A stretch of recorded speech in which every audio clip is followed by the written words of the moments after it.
Welcome back to Morrison Madness. This is going to be Broken Nose, LaShelle's Broken Face, Part 2. We'll talk a little bit more about... Don't say broken face. It was. My nose is on my face. Makes it sound much more disfiguring than it was. Yeah, I didn't really see myself when it was broken. I never did look in a mirror while it was broken. It was not easy to tell. Like, it was swollen on the one side, and that was really...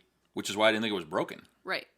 Yeah, I mean, it wasn't, mushed up like you see boxers and football players and stuff. And people who haven't gotten theirs, it's been broken and they haven't gotten it set, and then it's twisted. Crooked, twisted, something that way. I didn't have that. You didn't really see that. It was just that it was a little swollen, which you would think it would swell up if I got, punched kind of thing as well. That's what it had looked like. And then he said it there that night right away. And then they give you a little plastic piece that you tape to your face. Right. To kind of protect it somehow. I'm not really sure how that helps. Because it just basically pinched the swelling. It lets other people know not to run into you. Yeah, that's pretty much it. Thing. Yeah. So, anyway. So one of the things that we left out when you were in the ER. Yeah. Is that at some point in there, I called your mom. Oh, could be. And left a message, right? Because she didn't answer. Like you and I hadn't been. You and I hadn't. I mean, didn't have the house, right? No, because we had put an offer in on the house, but we didn't have it yet. Right, and so I mean, we're just dating. Right. So your mom's probably thinking, "Why the hell is he calling me? If they're in a fight, I don't want to be in the middle of it. No. Who knows? Why he's calling me? Right. I don't know why. I don't know why she wouldn't have answered. She may have been busy or something. But yeah. Or she might have just thought it was weird, and then she might have tried calling you. I don't. You know. So, anyway, we get you out of the ER. Okay. Get you all bundled up in the car. Right. Right, and taking you home. Stop and get your meds. Give you some meds. And on the way home, do you remember what you wanted? No. So we're on our way. This is where it starts getting fuzzy. we're on our way to your house in North Liberty. Right. And part of the reason that it's getting fuzzy isn't because the meds have kicked in, because I didn't really get meds that would make it. Like, I got local anesthetic kind of stuff. Well, they gave you an alprazolam. Yes. And that had started to kick in. Yes. Because you were pretty relaxed. Yes. I was starting to relax, but I had also been so stressed out that then I was, like, hitting that after the stress sleep. Right, the adrenaline drop off. Right. I remember that. And so then, yes, things are a little fuzzier at that point. And then I ended up with meds, hydrocodone after that. Right. Well, you wanted... And you Steak and Shake or something? You had your prescriptions sent to Walgreens. On the way to North Liberty. Right. Right. And right across from that is... Culver's? Okay. And you wanted a sundae or something from Culver's. I wanted ice cream. Yeah. That does not surprise me. When I am hurt or don't feel good, ice cream is always a good way to go. So we went through the drive-thru, got you the ice cream. Did I even eat it? Yeah. Oh, I did. and then went over to Walgreens and grabbed your meds. Right. Right. And had you take them in the car because I wanted you to get doped up as soon as possible. Because I felt like you were, again, once you came off of the letdown, you were going to start being in pain again, especially when the and I was still in wore pain. off and the numbing stuff had taken effect at that point too, because you kept saying your face was numb. It felt like I had dental work. Like I couldn't feel my teeth. I couldn't feel the roof of my mouth. Right. But I also remember that it was. Like I remember saying, I feel like I can feel where it was broken. Like the pain meds didn't even hit that area that it had actually been broken. It had hit like my upper jaw instead. It was below my nose that I couldn't feel. I could still feel my upper nose where it felt like it had been broken. So, anyway. So we get the meds in you. We get you home. We get you on your couch, right? Yes. And I'm sitting in the recliner next to you. And at this point, I call your mom back. Right. And explain to your mom, what's happened, what's going on. I tell your mom that, I've taken you home. I've got meds in you. And the meds have started to kick in. You're starting to sound a little drunk, a little loopy. And I think you told her that you would stay with me if need be. Right. Kind of thing. Since I was on crazy meds. Right. And so your mom thanked me. She said, I'm glad you're there. It'd take me 4 hours to get there to take care of her. I said, it's not a problem. Do you want to talk to Right. LaShelle? And this is how I knew you were getting a little loopy, because when you started talking to your mom, you almost sounded like a sleepy 3-year-old, trying to explain to your mom what had happened. And your mom asked you several times, well, do I need to come down there? No, Don's taking really good care of me. And your mom you has, did. yeah, You and did. your mom has thanked me for that, numerous times. Yeah. And so, Well, and get I off the feel like phone. at the time when this happened, my mom wasn't retired yet, so she would have had to take off work. Like it was a bigger deal Right. if she had to come down and take care of me. I don't feel like your dad was retired at that point. He was No, still he working may for the not post have. office. Yeah. So, anyway, So get off the phone with your mom, and then you didn't really want to. You weren't hungry because you'd eaten the ice cream. right. So I got myself something to eat, and we were watching. Some TV show. Right. And you started nodding off, and then you kept insisting that you were going to have to go to work the next day. And I was like, yeah, I don't think that's a thing that's going to happen. So you said, well, I need to call him. So you called. Did that happen that night, or did it happen? No, that happened that night. You next called and day. left a message on Bob's phone. Oh yeah, my boss's Right. line. Yeah, and left him a message saying that I'd broken my nose and I probably wouldn't be into work the next day. Yeah, that happened that night. But I called again the next day, which we'll get to, because I do remember that phone call. Anyway. So you, after a couple hours, and again, we play basketball after 5 o'clock. Yeah, it was like so 5:30 that we'd start playing or something, right? So this happened after 6. So all the time in the ER, stopping getting your meds. It's like 9 o'clock at night. Right. By the time we're home, and you've been through all of this, and you've got drugs in your system. So I'm tired. You're tired, right? And you informed me that you're ready to go to bed, and I said okay. And I feel like I had fallen asleep. But then you started in with the, but how am I going to get to bed? I said, I'm going to carry you. You can't carry me. I'm too big for you to carry me. I said, no, it's fine. I am not a small person. Not that you're a small person, but Right. I am not a small person. Well, we're both a little bigger now than we were then. Well, yeah, that's true. You just kept going on and on and on, repeating the same thing over again. I need to go to bed. Okay. How am I going to get there? I'm going to carry you. You can't carry me. You just, You this can't just went, carry me. just You- kept going around You'll in hurt this circle. yourself. You'll hurt right? yourself. Don't carry me. Meanwhile, I have picked you up. I'm carrying you through the house, trying to get you through the doorway from the living room into your bedroom.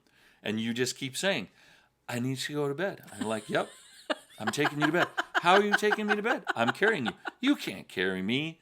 I get you all the way into your bed, get you all covered up, get your pillows the way you want them. I feel like I even went out and got you a drink, something. And then, I'd come back in the room and you say, Don, I'm tired. I need to go to bed. I said, I know, honey. Well, how am I going to get to bed? I said, honey, I took you to bed. How did you get me to bed? I said, I carried you, sweetie. You can't carry me. I'm too big. Oh, good Lord. Me on hydrocodone, it can be a trip. I do remember, though, when we first got home and like laying down on the couch, and then after I had gotten into bed, that we were concerned about Kaylee getting up into my face and bumping my nose and stuff that way. So my little 10-pound dog wanted to be right in the middle of everything and couldn't figure out why. She didn't try to get up in your face, though. No, but she could tell like something wasn't right. She wanted to be on your lap. And she wanted to cuddle. But you were, I remember you being concerned about that. And you were like, no, Kaylee, you shouldn't get up there. And I was like, she'll be fine. I'll keep her away from my face and it'll be okay. Right. So, and she stayed right with me throughout the night and everything that way. She was a little caretaker herself. So at some point in the middle of the night, I got you some more meds. That could be. Because I didn't want you to wake up not In having pain. meds in your system and be in pain. So then in the morning, you woke up and you... Like late morning. No, wasn't that late. Oh, I thought it was like 9, 10 o'clock. Nope. Oh, okay. Because it was early enough that you were... It was before 9. It was between 8 and 9, I think. Okay. You were insisting that you needed to go to work because you had a program. No, that was on Friday. So I feel like on Thursday I slept a good chunk of the day. No, the Thursday morning, you threw a fit about needing to go to work. And we have a program coming up, and I've got to help him get prepared. I'm like, this is not happening. Oh, maybe we still had stuff to get prepared for. It was the issue. So then I had to call. Because we had the program on Friday. So then I had to call, and we called the third floor desk, which is the student staff where they were working. Yeah, but the first time nobody answered. So you called, had me. You called someplace and they didn't answer? Right. Maybe the secretary's desk or something upstairs. I don't know. So you had me call Cody. Well, yeah. Sure. So I ended up, I don't know who I talked to. I remember demanding then that I had to talk to the student staff members. And because we had a Hawkeye Visit Day on Friday, and I was the one that was in charge of organizing the Hawkeye Visit Day stuff. And part of that organizing was that our students, the students that would come visit, would actually tour residence hall rooms. And I set up which residence hall rooms we would visit, and that didn't get set up until the day before, where we would verify with those students who we were visiting and stuff that way, which is part of why on Thursday, broken nose on Wednesday night, Hawkeye Visit Day is on Friday. So on Thursday, I had all this prep stuff that had to be done on Thursday for the visit day on Friday to run smoothly. And I'm the only one that ever did it. Nobody else did any of it. Listening to drugged you trying to tell these students, I'll come in if you need me. I can, right? You can take me in, right, Don? And all of them, because then at this point I feel like you're on speakerphone. No, LaShelle, we'll take care of it. You don't gotta come. No, I'll come in. I'll just be there in a little bit. I just need to get I'll come in. Yeah, and the student staff were like, no, don't come in. It'll be fine. You just stay home. We'll take care of it. It'll be okay. We'll figure it out. We'll make it work. Yeah, I remember that. I remember calling and talking to them, and then they reminded me the next week when I came back to work how hilarious I was trying to demand that I would be okay coming in, and they were like, you clearly were not okay. And I'm like, yeah, I don't do well on hydrocodone. No, you were a lot of fun for about 36 hours. Yeah. And then after that, you said it still hurt, but it wasn't that bad, and you didn't need the... Well, and the hydrocodone, it really does. It makes me feel really loopy. I feel like I see colors. Like I just, it's not, and then it makes me nauseous. And so I pretty much, if I take it, I just have to sleep, because otherwise I feel crappy. So I'm not a fan of hydrocodone in the first place, or codeine or any of that kind of stuff. It just makes me sleep primarily. But so, yeah, I feel like by the weekend, then I was starting to get to where I didn't want to be on that. And I did, even though it hurt, Advil or Tylenol or whatever was enough. But then we did end up going, back for follow-ups and stuff that way. And I was having difficulty with that. I still had pain. Mm-hmm. For a long time. For a couple months, and part of that could have been, we bought the house right during that time, and we ended up moving. And so even though I'm not supposed to be lifting anything because I'd had a broken nose, I still lifted stuff and what have you. So I probably did too much, and that's part of why it didn't want to. Well, and your mom threw that 100-pound pillow over the railing and landed off your head. It dropped on my head, and that probably didn't help, and things like that happened, yes. But at one point, we went in to the doctor, and they did take some x-rays or scans of some sort. Was it an x-ray or a CAT scan at the time? I think they just did x-rays. They wouldn't do CAT scans unless there was a problem. Okay. And just to make sure that, there wasn't something wrong. And the doctor, which was not the doctor that we had in the ER, a different doctor, then was looking at the scans and showing us. And he was like, so basically this is what it is.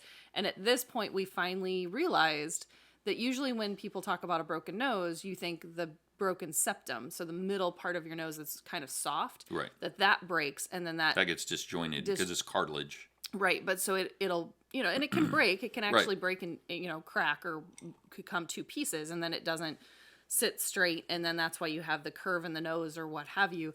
And if you don't get it realigned, correct? Right. But that's not how my nose was broken. No.